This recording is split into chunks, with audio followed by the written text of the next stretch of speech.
Deus, Ele quando nos chamou, Ele nos chamou com propósito. Ele nos chamou para cumprir uma missão. Todos nós outros. Nenhum de nós outros foi chamado por Deus por casualidade. Nenhum. Não é uma casualidade que você está aqui hoje. Nem sequer você que é vindo invitado por alguém, ou você que de pronto está aqui hoje para ser-lhe gosto a alguém, e você está aqui, quizás está meio trompudo, mas incluso você está aqui porque Deus quis que você estivesse.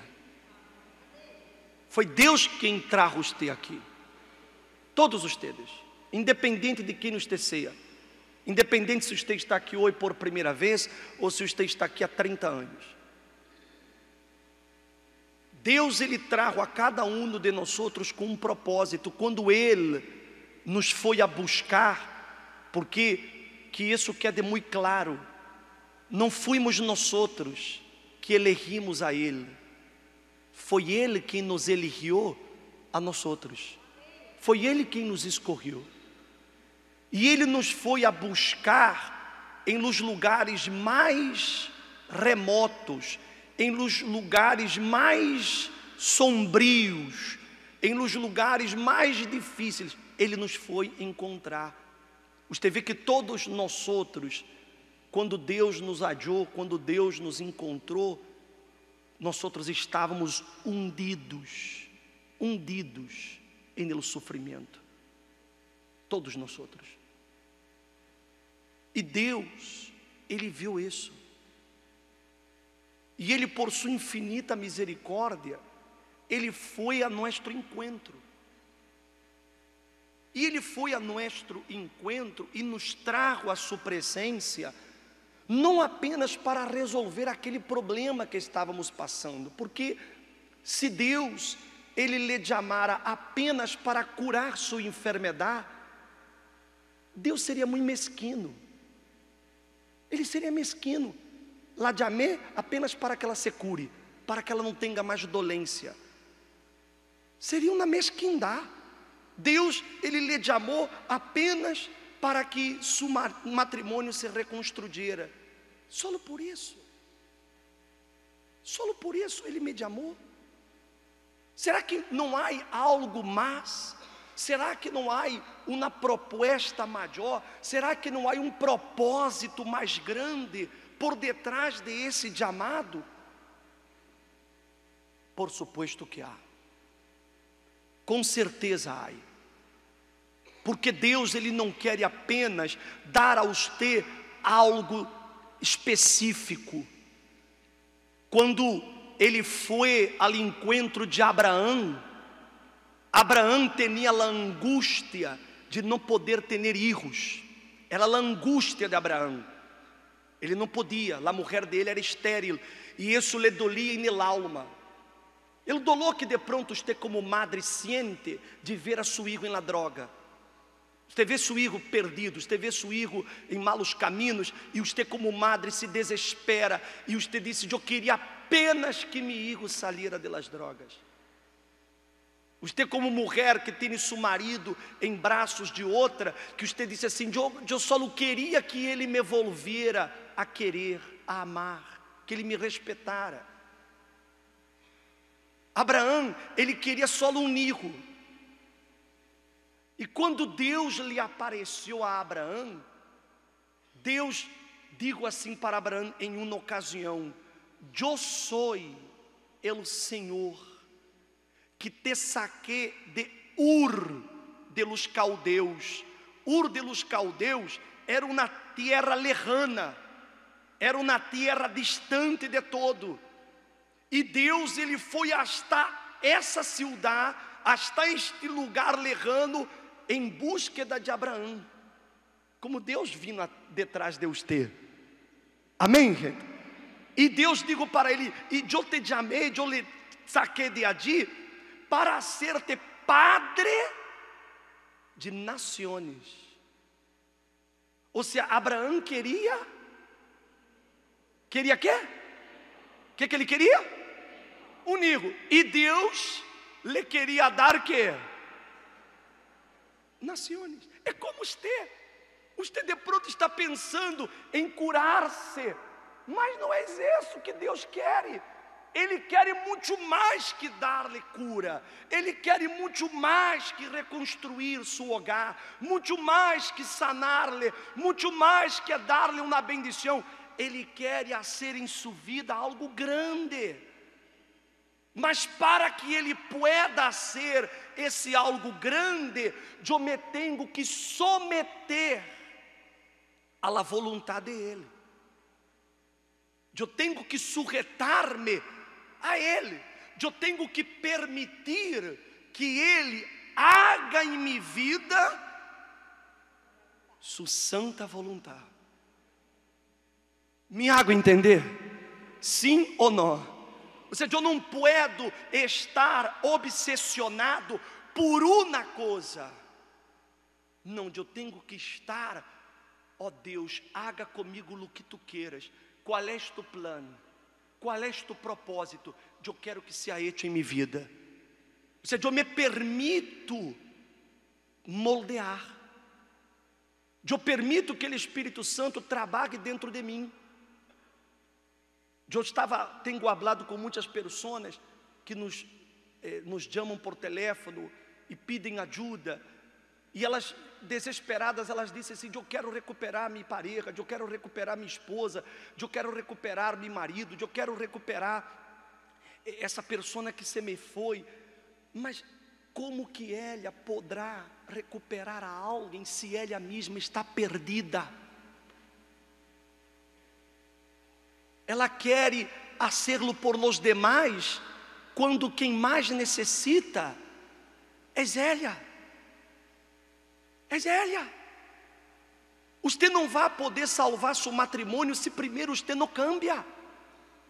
Você não vai poder reconstruir seu hogar se primeiro você não cambia. Você não vai conseguir sair dos problemas econômicos que você traz se primeiro você não cambia aqui dentro. Mas como que o Espírito Santo ele vai cambiar-me se eu não me derro? Se eu não me derro, se eu não permito que ele haga em mim a obra dele. Eu estava conversando com uma jovem e ela está obsessionada por um muchacho, obsessionada. E ela diz assim: mas ele é o homem, é a persona, é ele. O bispo, ore por mim para que Deus me lo dê, porque é ele o bispo, eu quero ele o bispo. E eu digo assim: Raminha, calma. Ele não é o último homem da terra, não. Não, mas o bispo, mas é ele. E eu digo: e quem te garantiza que é ele? Quem te garantiza? Eu sinto. Já começou mal. Porque quem se guia por lo que siente, você vai para el ódio. Porque muitos aqui sentiram e hoje estão pagando caro por lo que sentiram. Sim ou não?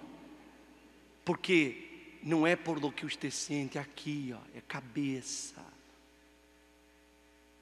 Então, se você quer entender a vontade de Deus para a sua vida, você tem que permitir-se moldear. Você tem que aprender a dizer-lhe: Senhor Jesus, haga tu vontade em minha vida. Minha vontade é esta, mas eu não quero minha vontade, eu quero tu vontade. Aunque tu vontade seja contra a minha, mas eu quero tu vontade por em cima da minha. Só dessa maneira que o Espírito Santo poderá fazer em nós outros o propósito por el qual Ele nos chamou. Só dessa maneira. Você não tem ideia aonde Deus lhe quer levar. Você não tem ideia. Você não consegue imaginar. Sua mente, minha mente, não é capaz de entender a grandeza de lo que há na mente de Deus. Não há. Eu nunca me imaginei que um dia estaria aqui. Nunca passou em minha cabeça, nem em sonhos, eu imaginei que um dia estaria aqui. E não imagino aonde estarei daqui a amanhã, por exemplo. Por quê? Porque o que Deus ele tem proposto é maior que todos nós outros. É maior do que anelamos. Ele nos chamou para ser em nós outros coisas maravilhosas, mas Ele necessita que nós outros nos surretemos. Vê o que está escrito aí. Capítulo 1 de São João, de Apocalipse. Capítulo 1, verso número 4. Disse assim: Juan, a las 7 igrejas que estão em Ásia, graça a vosotros e paz de aquele que és, e que era, e que há de venir, e de los 7 espíritos que estão delante de seu trono, e de Jesus Cristo, el testigo fiel, el primogênito de los muertos, e el soberano de los redes de la tierra, ao que nos ama, e nos libertou de nossos pecados com sua sangre, e isso de nós outros reino e sacerdotes para su Deus e Padre. A Ele seja a glória e o domínio por los siglos de los siglos. Então se vê que coisa interessante, quando essa palavra foi transmitida ao apóstolo Juan, ela foi transmitida para ser levada a las 7 igrejas. Las 7 igrejas não eram 7 igrejas apenas, o número 7 em la Bíblia representa uma totalidade, representa uma plenitude, ou seja, as 7 igrejas representam a todos os cristianos, todos, não importa a igreja A, B, C ou D, a palavra foi dita para toda a igreja de Jesus, foi transmitida por os 7 espíritos de Deus. Não é que Deus tem 7 espíritos, é que os 7 representa a plenitude do Espírito Santo. E o mensagem que foi enviado para as igrejas, primeiro foi que Ele nos ama e que por sua sangue nos libertou do pecado. Ou seja, através da sangue de Jesus, nós outros somos livres do pecado e por lo tanto livres do domínio do diabo. O diabo não pode tocar em uma pessoa que foi liberada através da sangue de Jesus. Ela foi livre do poder de Satanás. Mas com que objetivo Ele nos libertou? Qual finalidade Ele nos libertou? Ele disse em seguida: isso de nós outros que? Reino e que? E sacerdotes.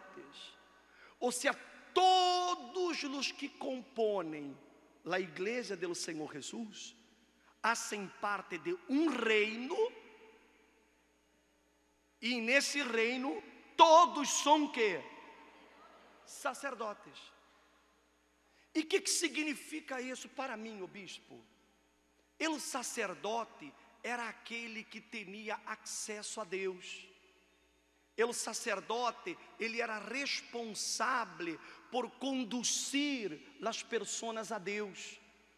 O sacerdote, ele tinha a responsabilidade de apresentar continuamente, diariamente, sacrifícios a Deus. Diariamente, ele tinha essa obrigação. Todos os dias ele oferecia um sacrifício a Deus. E esses homens, esses sacerdotes, eles eram considerados homens santos, homens de Deus. Quem tocara em um sacerdote, estaria tocando em el próprio Deus. E foi isso que Jesus hizo comigo e com você. Ele nos sacou de la lama, de lodo, nos sacou de la vida mísera, nos trajo aqui para ser de nós outros sacerdotes, para que nós outros lo representemos, porque essa era a ideia do sacerdote. Ele representava ao próprio Deus, ele representava a Deus. Era tão forte a figura do sacerdote, que a escritura disse que em uma ocasião um rei chamado Saul, ele estava endemoniado e ele queria matar a los sacerdotes. E ele chamou a seu exército e digo para ele exército: mate esses sacerdotes, e aquele que los mate vai receber uma grande recompensa. Os soldados disseram assim: nós outros não podemos tocar nestes homens, porque eles são homens santos, são homens de Deus. Por quê? Porque o sacerdote era um representante de Deus. Aí você pergunta assim: o bispo, pero que isso tem que ver comigo? Todo, absolutamente todo. Porque a função do sacerdote hoje não é como no passado. E no passado, apenas uma tribo de Israel era a tribo dos sacerdotes. Só uma tribo tinha esse privilégio de poder ter acesso a Deus. Mas através de Jesus, Ele quebrou essa exclusividade e deu a todas as pessoas o mesmo direito. Ou seja, que eu não tenho mais direito que você, eu não sou melhor que você. Deus não me vai escutar porque eu sou o bispo e você não és. Porque agora todos ante Deus somos quê? Sacerdotes. Ou seja, todos podemos, todos temos esse direito. Você pode ser a pessoa mais pecadora que está aqui nesta manhã, mas se você toma uma decisão de entregar sua vida ao Senhor Jesus, então se a sangue de Jesus lava seus pecados, Ele hace um sacerdote, lhe dá esse direito de que você pueda ter acesso a Deus, de que você pueda representá-lo. Então você passa a ser um representante de Deus, de Jesus, aonde queira que você vá, aonde queira que você esteja. Em uma ocasião, está escrito no livro de São Juan, capítulo 14, depois você leia em sua casa, Juan 14, disse que o apóstolo Filipe digo assim para Jesus: Senhor, mostra-nos ao Padre, e isso nos basta. E Jesus digo assim: Felipe, há tanto tempo estou com vosotros, e não me habéis conhecido? Quem me vê a mim, vê a quê? Vê ao Padre. E se tu não crês por las palavras, creia por causa delas mesmas obras. Ou seja, Jesus, Ele era um representante do próprio Deus. Ele era Deus. E Ele assumiu essa condição de sumo sacerdote, de representar ao Deus Altíssimo aqui. E hoje Ele quer que você seja essa pessoa, que dentro de sua casa, você, por exemplo, não quer salvar seu matrimônio. Muito bem, como lo hago, bispo? Você tem que ser um sacerdote dentro de sua casa. Ou seja, que seu marido, sua esposa, tem que mirar para você e ver Deus reflejado em sua vida. Como, bispo? Através de seu caráter, através de seu câmbio de comportamento, através de suas palavras, porque antes eram palavras agressivas, ofensivas, e passaram a ser palavras de paz. Você cambiou. Se você quer salvar a los demais, primeiro você tem que hacerlo por você. Essa é a função do sacerdote. Ele representa a Deus. Dentro de sua escola, de sua universidade, você é diferente de los demais, porque você representa a Deus para os demais. É uma função que todos nós outros temos que exercerla. Mas a pergunta é: aqueles que nos rodeiam, a madre, o marido, a esposa, os amigos do trabalho, como eles me veem? Que é o que eles veem em mim? Será que eu tenho sido um representante de Deus à la altura? Será que aqueles que me rodeiam podem dizer: aqui está um homem de Deus, uma mulher de Deus? Por meu comportamento, por meu temperamento, por meus pensamentos, por minhas atitudes, será que eles podem ver essa diferença entre eu e os demais? Ou será que estamos todos na mesma bolsa? Porque o sacerdote, ele representa a Deus. Por isso que ele conduz a los demais a Deus, porque ele é um representante. Então, se você quer realmente, você disse assim: o bispo, eu faria qualquer coisa para salvar minha família, meu matrimônio. Então, para que você lo haga, você tem que convertir-se em um sacerdote. Ou seja, você tem que ser um representante de Deus dentro de sua casa. Tem que ser assim. Se você quer prosperar em seu trabalho, você tem que ser um sacerdote aí dentro do trabalho, de maneira que todos os que lhe rodeiam possam ver Jesus através de sua vida. Eles têm que ver. Seu chefe pode ser endemoniado, mas ele tem que ver que você é diferente, que você é de Deus, que você é um sacerdote. Se me hago entender? Sim ou não? Não importa onde eu esteja, aonde eu estou, eu sou um representante de Deus, eu lo represento, porque eu sou sacerdote, eu me hice sacerdote, o próprio Jesus me hizo sacerdote. Amém, gente?